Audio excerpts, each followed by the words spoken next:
The Brickyard 400 is back. I'm Anthony Damcott. This is Steven Stumpf with Frontstretch.com. This is post-race conversations where we just watched Kyle Larson take the victory here at 400. It wasn't without any sort of controversy because the restarts today, Steven, were very aggressive because it was very hard to pass, and I feel like that's typical Indy. And I feel like that the best way you could do anything was either on the pit road or on the restarts. So obviously controversy at the end, we'll get to that in a second, but let's talk about the aggressive restarts because there were times where we couldn't even make it past turn one without any sort of pileup. What did you think? You talked to drivers, I talked to drivers in the Info Care Center. Did it seem that the restarts got too over aggressive, or was it just a product of being back on the oval and getting all you can while you could? Well, whether they were too over aggressive or just the normal everyday NASCAR restart, it's hard to tell at this point.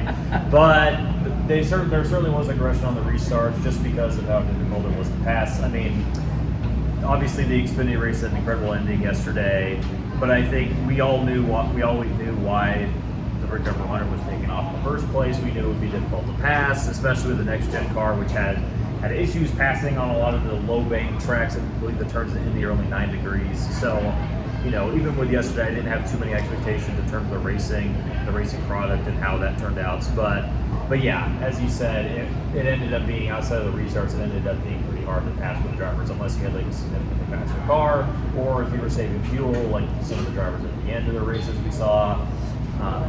But again, no, that's why we saw so much aggression in the restarts. It seemed like, especially in the second half, there would be like a wreck, and then it'd be like there'd be another caution, there'd be another caution, just right within the restarts, because everyone's trying to get as much ground as they can, gain as much ground as they can, make up as many spots as they can, while they still have the opportunity to do so. And I do think that led to the aggression in the middle of the race and also at the end. I think part of it, yeah, we were kind of spoiled by the great finish of the Xfinity race yesterday. A lot of passing on that regard. So obviously there was a lot of stuff that we expected to happen today that didn't. One of those things was, again, controversy. Let's talk about the final few restarts. Obviously, there was a red flag, big crash with Denny Hamlin and several others involved. But before that, we had Brad Keselowski, Ryan Blaney, and Kyle Larson. They were battling for the win, and then Kyle Busch crashed, caution came out, re-rack him. Keselowski chooses the inside. Larson follows him. Keselowski, we're not sure on his fuel situation. He ducks to pit road as the pace car dives for the restart. That puts Larson in the front row with Blaney. Now we don't know who the control car is. Is there a case for saying that maybe Larson jumped the restart there? It's very tough to say, kind of given how fast everything. But before I go into more in depth about the restart, I'll kind of give the context of how it all happened. Keselowski was like basically running on fumes at the very end, but he was, had the lead and just hoping he had just enough gas to hold on. Given when he ran out, I think he would have run out had the race stayed green. Blaney had to save a little bit, but he was stuck right behind him while Larson was the best on fuel, and he just mowed through the field, got to third. I'm somewhat bummed that we didn't get to see how it would have played out had it went green, but could have been another finish like yesterday. Could have, maybe we could have. Who knows? Yeah. But to that restart, Keselowski takes the inside. Obviously, we don't know. Kind of like Nashville, we don't know if he's going to be good on fuel or not. Blaney obviously doesn't want to be behind Keselowski if he does run out at a bad time, so he takes the outside. Then Larson in his post-race presser, he said that no matter where Keselowski went, he said he was going to follow right behind him in the hope that he would run out of gas, and he got very fortunate there. Yeah. But and when you think about when Brad ran out, and obviously Blaney was very frustrated on the radio and after the race. But it's like if Brad runs out a few seconds later, he takes the restart, and Blaney is smooth sailing. If he runs out before they do the tunes, which again wouldn't be too much more fuel burned, Blaney would have taken the inside. So it was like the worst case scenario for him that allowed Larson to get the front. But under the rules, Blaney would have been the control car on the restart. It seemed kind of close when they both went. Maybe Larson a little bit early, maybe Blaney sort of beat him out, but NASCAR ultimately deemed that Larson did not come to start, and because he got to go up to the front row on the restart, he cleared himself in turn one, and then did the same on the next restart. Went on the way. Larson did say in his post-race presser he did feel like that maybe him and Blaney did go at the same time, just because I think there was a little bit of a discrepancy on who was the control car. This is a situation I think we've seen in the past, but it doesn't come up as much. So when it does happen, there's a lot of confusion on who the control car is. I think back to the 2018 race at Talladega, the SHR cars, they dominated that race, then ran out of fuel on either green light checker, it was 2 to go, late restart, and the leader came to pit road, and then we didn't know who the control car was. So we've seen this before, but it's so rare that when it does happen, it's a little bit difficult to figure out who's the control car in this circumstance. And to that point, and Cliff, Kyle, they're obviously all talked about it, both expressors, but they mentioned that the rules are the way they are, and also that we've had cars run out from middle of the pack or so on. Just this one got a lot more attention just because it was for the lead of one of the most prestigious races on the NASCAR schedule. Talk about like really an unfortunate coincidence.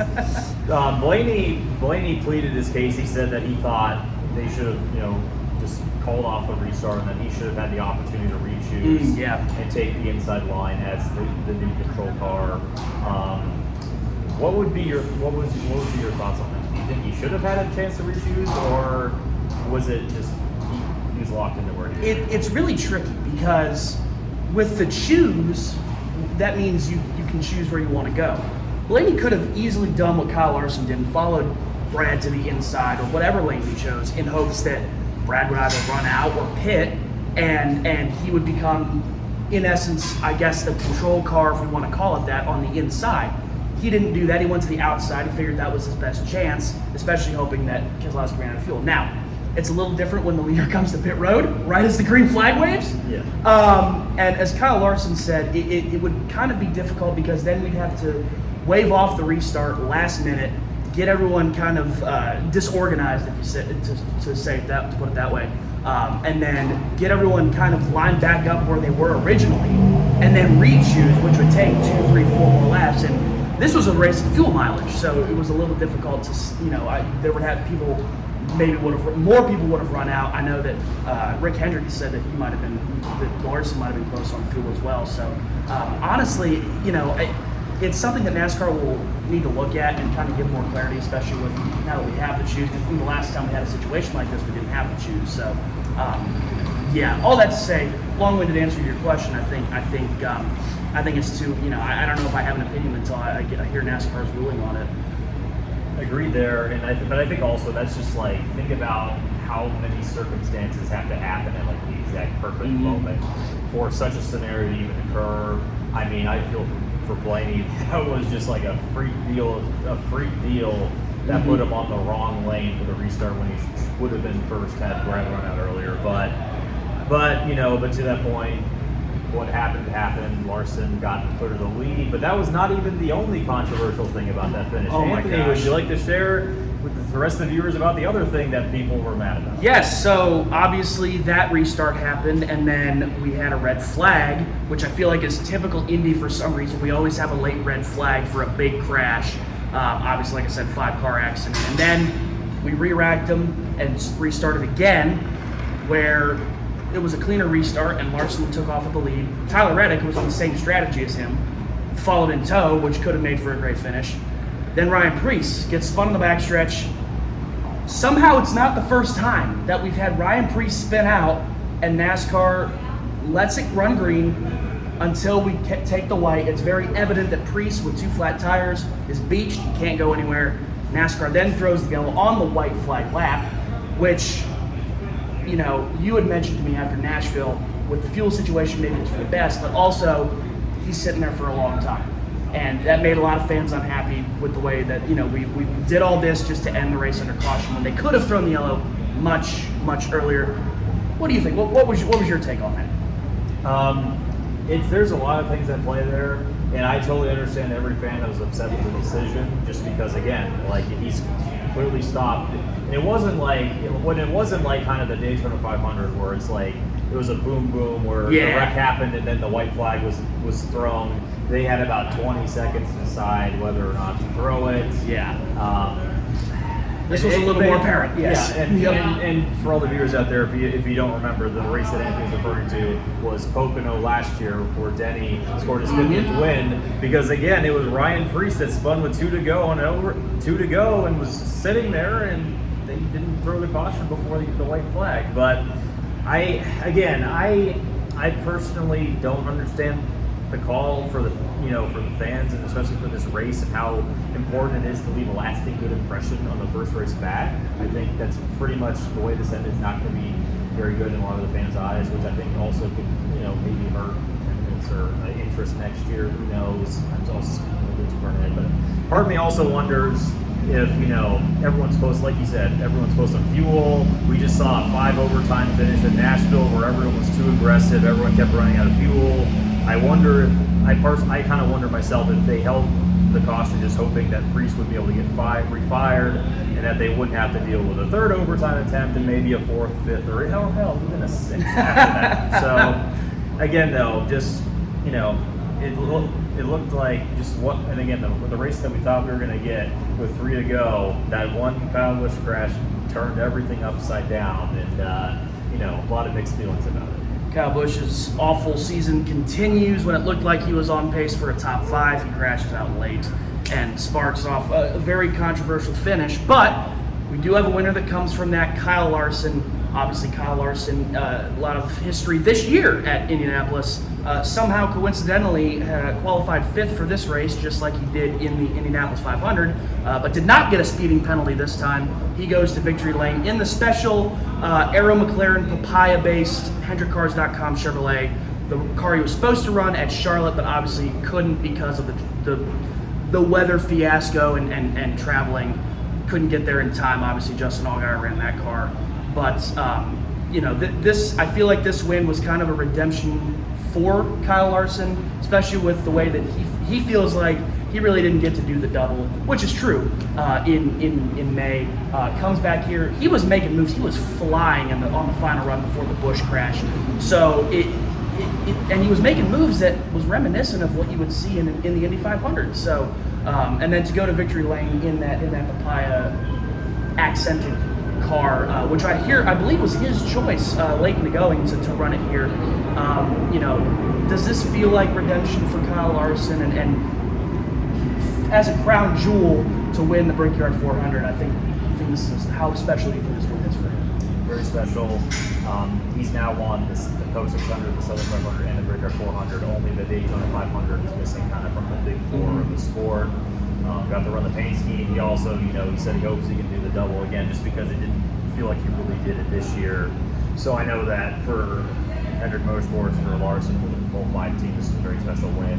And also Larson starting to get up there and wins himself. That was his 27th Cup win. It's his 4th of the season, and he also retakes the points lead from Chase Elliott as we have 4 races to go in the regular season. And I think we should touch on Hendrick a little bit, because we go back to the Oval. They didn't win on the road course last year. That Michael McDowell, and then it was Tyler Reddick before that with Richard Childress, and then AJ Allmendinger with Colleague. But on the Oval, they are stout.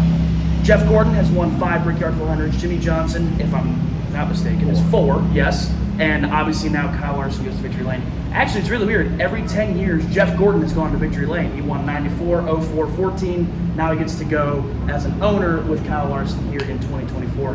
Hendrick's really strong at this racetrack on the Oval, and obviously they are a multi-championship team. Do you feel like maybe this is the race that kicks Kyle Larson's championship bid into high gear, because this is a track where we normally see people who win go on to at least contend really well for a championship? Do you think this is what sets Kyle Larson's championship bid in motion? So, I might be wrong, but I believe the last time someone won the Brickyard 400 and the championship the same year was Johnson all the way back in those things. Woo, man. So that's not saying it's impossible though, but when you look at the list of winners here in Indianapolis, all but 2 of them, the only 2 are McMurray and Menard. All but those 2 have made the NASCAR 75 greatest drivers list. Over 80% of the winners here have been Cup Series champions. But I don't think this is really kickstarting Larson's season per se, because he's had the speed all year. Right. He's been one of the fastest cars. Sometimes they haven't gotten the finishes to show for it, like they were top 5 in Iowa and Chicago, but Rex took them out of there. Also missing the race with Charlotte didn't help, but I think just in terms of outright speeding, the 5 team has been the fastest car this year by far, and they continue to show that to me. I think, yeah, this is obviously, if he didn't miss Charlotte, he probably would have a lot more points. This win, I think, projects him to the regular season points lead, which is a very tight battle as we stand heading down the stretch of the playoffs. But before we do that, we have a break. We get 2 weeks off from NASCAR to just chill out. These teams can rest, regroup. For some of them, like maybe Kyle Busch and Richard Childress Racing, they can kind of refocus and try to figure out what went wrong leading up to the break, and then come out the gate strong in the second half.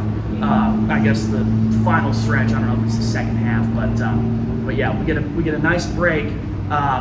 Steven, what are you going to do with your break, and what are you expecting when we come back at Richmond? Well, I've been reporting the last 3 weekends in a row. I'm definitely going to take some time off. I'm going to be big and relaxing later when I get back, but I will be able to. I am going to visit a friend in Colorado for the first time during the break. I'm also excited. I'm going to be watching the Olympics, especially the swimming. But I'm also, it's going to be a nice 2 weeks off, especially considering we've been going every single week since the Super Bowl. But I'm going to be excited about Richmond when we come back, because the option tire that everyone had for the All-Star race is going to be back. So I'm very curious to see how that plays out. Yeah, as for me, I'm a little bit busier. The racing doesn't stop altogether. Next week, the ARCA Menard Series will be at Salem Speedway, and then the following week, the Cars Tour will be at North Wilkesboro. That is the makeup race from the rained out date that it was supposed to take place during All-Star Week, and it got rained out. It'll take place first weekend of August. I'll be out there with our colleague Chase Folsom to cover that, but I will still take some time off, rest, relax. Like you said, watch the Olympics. It's going to be fun. Every 4 years this comes around, and it's always an exciting time for really the whole world. So with that, we're going to get out of here. It's late. We want to get some sleep for this, just kickstart our break.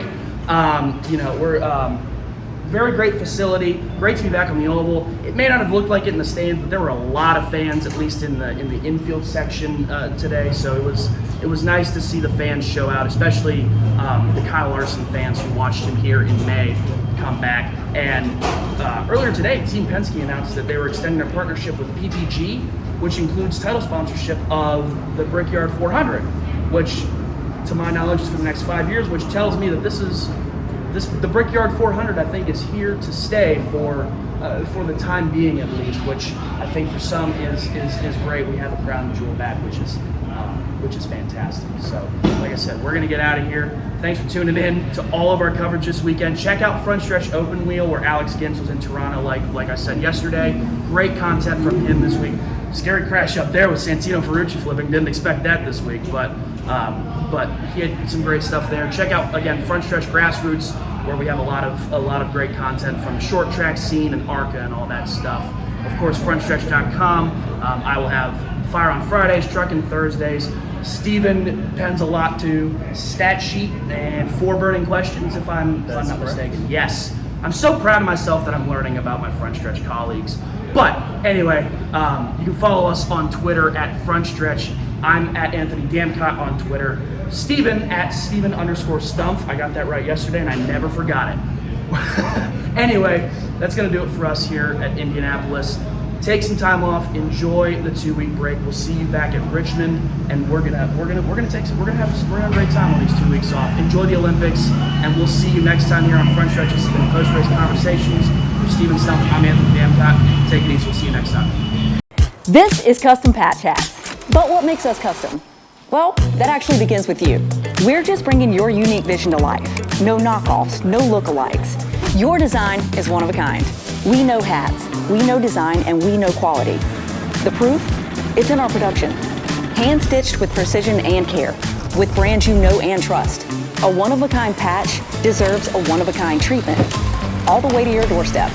It's how we keep it custom. Steven Stumpf of Frontstretch.com here. Come back for more great racing videos, and if you like us, don't forget to hit that subscribe button.